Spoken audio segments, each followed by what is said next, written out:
In this video, we discuss how to create a full funnel digital marketing strategy. And I'm joined by the CEO at Big C, Andi Graham.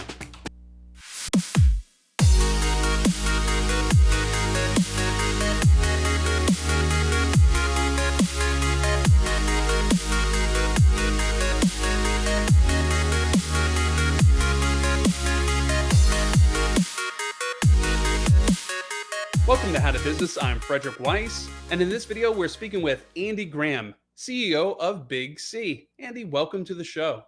Hi, Frederick. It's great to see you. It's great to connect with you again, and I'm so excited to talk about our topic today. First off, I would like to ask you to provide a little context about yourself and Big C. Sure. I'm Andi Graham. I'm the CEO at Big C. We are a digital marketing agency based in St. Petersburg, Florida, but we're remote. So we've got people all over the country. We have 40 employees. We've got most of them in the Tampa Bay area, but we've got folks in Atlanta and Texas and North Carolina, Pennsylvania, Kansas City. I think I'm missing something, but I know that we've got a lot of people all over the place. So we do marketing management, full funnel marketing from start to finish, media buying, SEO. We've got a big web development team, design, branding, all the things you would expect from a digital marketing agency. Excellent. You are the perfect person to talk about the topic today. So I'm super excited about it. And additionally, I also want to ask you more about Big C in a minute. But first, let's get to our subject, which is how to create a full funnel digital marketing strategy.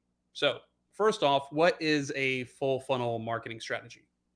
I think the keywords here are full funnel, and that's probably the words that people don't understand the most. Full funnel means you're targeting people all the way from before they even know you exist, all the way down to when they're making a decision to buy either your product or your competitor's product, but they know they're going to buy that product of some sort. So it's the full funnel is walking somebody all the way through the buyer's journey from the awareness stage through the consideration stage and all the way down to when they finally make that final decision. So that being said, why does a business need to be cognizant of the full journey? And what are some of the things that they need to be aware of when thinking about this?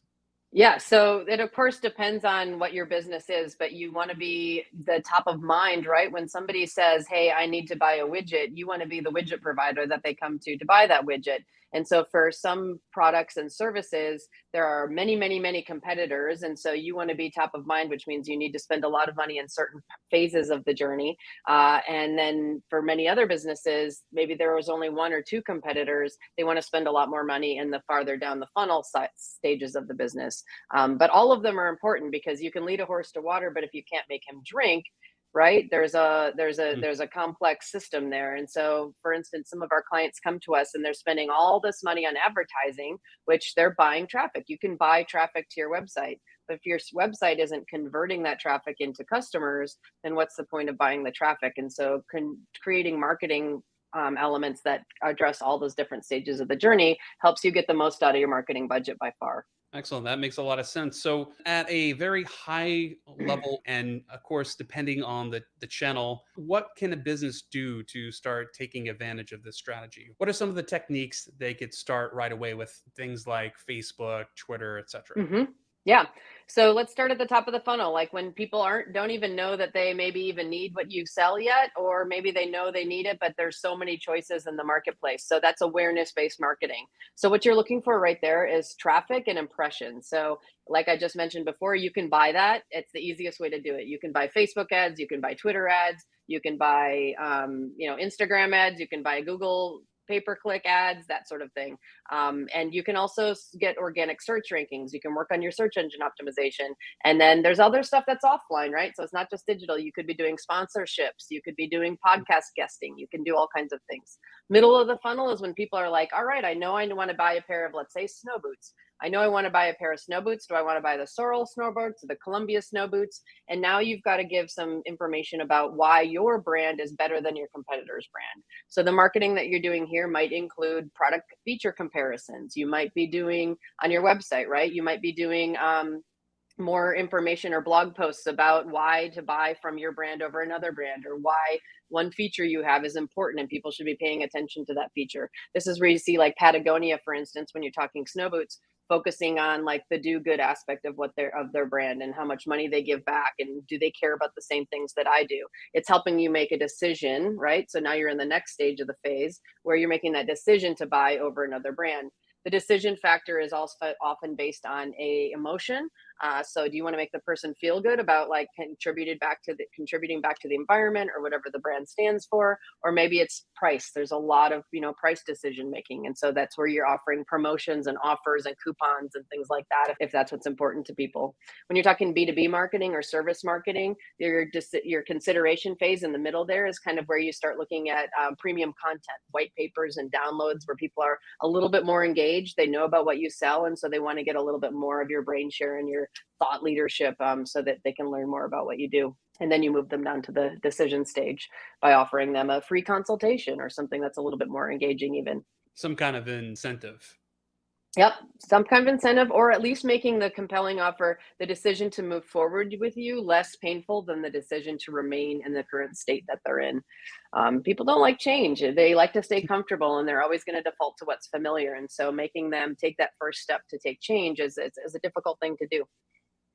Yeah, when we talk about data, we look at things like demographics, we look at psychographics, then we try to make some kind of authentic connection with our customers or our customers' customers, if you will, our end user Yep. customers, right? So, what are some of the techniques to make those authentic connections towards the lower end of the funnel? Hmm. For me, so the one thing that we find is you really have to get to know who your buyer is, and that's the most important thing you can do. Is not just know them like as a surface level. Oh, she's like a South Tampa 40-year-old workoutaholic who goes to yoga on Thursday mornings. That doesn't matter to me. What I want to know is what motivates you. I want to know what entertains you and brings you joy. I want to know what problems you're trying to solve every day, because those are the places where we connect. And I like to often talk to people or our clients about, so if you met your perfect buyer, if you met them in a bar or you met them at a yoga class or you met them at a coffee shop, what are the questions or what are the topics you guys would align on that you find in common? And those are the ways you find authentic connections through your marketing as well. So what is the language you're going to use? How common or how conversational is it? Is it formal? Is it professional? Is it, what does it sound like? And so your marketing should sort of match that same tone and that same approach as if you were having a conversation in a coffee shop.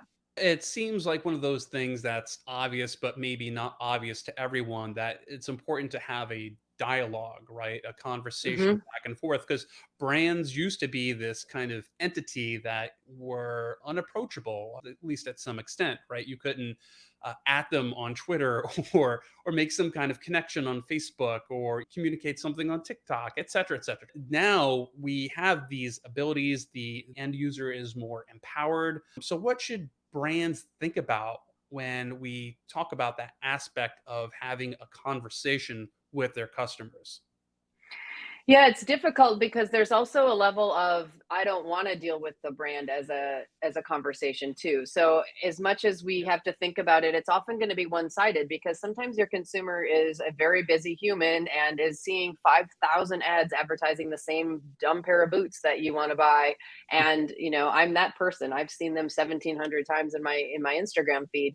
And so what I need to make sure of as a brand is that the photos I'm showing or the ads that I'm delivering or the content that I'm sharing with my audience is extremely relevant and important to them. So let's say I'm buying snow boots or maybe a winter pair of hiking boots.